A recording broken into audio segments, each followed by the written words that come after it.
Welcome to the Singer's Compass. I'm Courtney Ross, and I'm really glad you're here. If you're listening or watching, chances are you're a singer or someone trying to build a career, get started, or navigate your way in the performing arts. And if that's the case, you probably already know something about this world. There is no clear map for it. Yes, there's training, there's technique, there's advice from many different people. But when it comes to actually building a life in the arts, a life that is creatively fulfilling, sustainable, meaningful, a lot of us are figuring that out as we go. And honestly, I think that's why I wanted to start this podcast. Because some of the most important conversations artists need to have are often the ones that nobody really prepares us for. For most of my life, music has been at the center of who I am.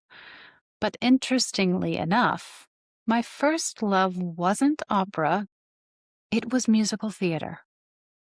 I was completely fascinated by storytelling through music, becoming a character, stepping into another world, connecting emotionally with an audience in real time. There was something immediate and alive about it that I loved. And for a long time, I truly thought that was going to be my path. But eventually, I got to the point where I had to make decisions about school, training, career direction, and suddenly everything felt much more serious.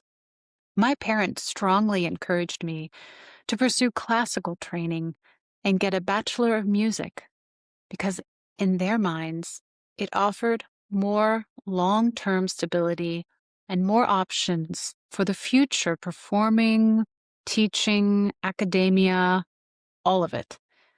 And to be fair, they weren't wrong. However, at the same time, I was also carrying a lot of uncertainty myself.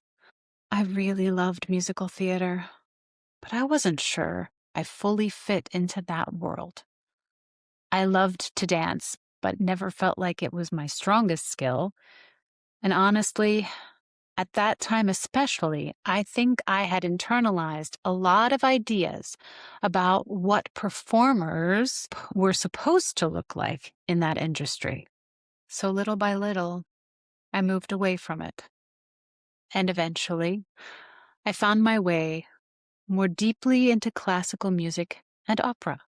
Now, what's interesting is that when people look at artistic careers from the outside, they often imagine that there's some kind of straight line progression. You train, you succeed, you arrive somewhere, simply put.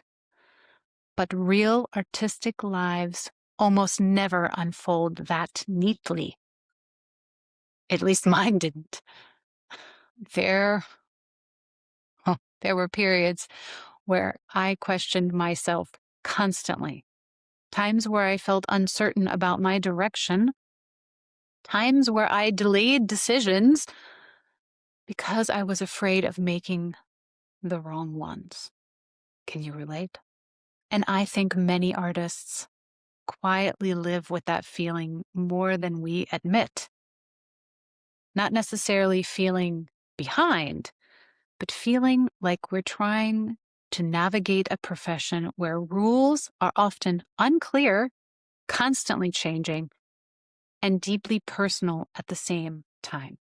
Eventually, I built a professional career in opera, and today I sing professionally in Germany as part of one of the major opera houses in Berlin. And I don't take that for granted. I know how difficult this field is. I know how many singers are trying to build sustainable careers. And I know that from the outside, this can absolutely look like success. And in many ways it is.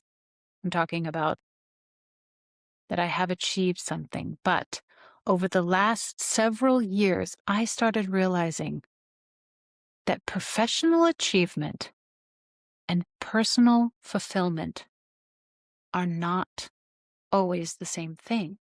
And I think that realization surprised me because once you reach certain milestones, there's almost this expectation that you're supposed to feel settled, like you've made it. But guess what? Life keeps evolving. We evolve. Our priorities change. Our identities shift. What we want from our work changes. And suddenly, the questions become bigger than just, how do I get hired? The questions become, what kind of life am I actually building? How do I sustain creativity over time? How do I grow without losing myself?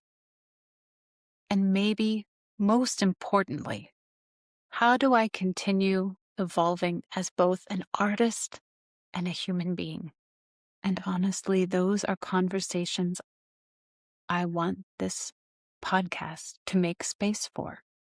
Not from the perspective of someone who has everything figured out, but from someone who is actively living this life and continuing to learn from it. Because I don't think artists need more pressure to appear perfect. I think we need more honest conversations, more perspective, more mentorship, more openness about the realities of building a creative life in the performing arts over time, and also more hope. Because despite all of the uncertainty that can exist in this profession, I still believe there are meaningful, fulfilling, creative paths available to us, even if they don't always look exactly the way we imagined at the beginning. So, with the Singer's Compass, my hope is to create a space that feels thoughtful, honest, encouraging, and genuinely useful for singers and performing artists at many different stages of the journey. Whether you're just starting out, whether you're in the middle of building a career, whether you're reevaluating things, or simply trying to reconnect with why you started this in the first place, join me. In future episodes, we'll talk about things like training, auditions, career paths, financial realities, reinvention, teaching, parenthood, and many different things that stay behind the scenes. And eventually, I'll also be bringing other artists and guests into these conversations as well.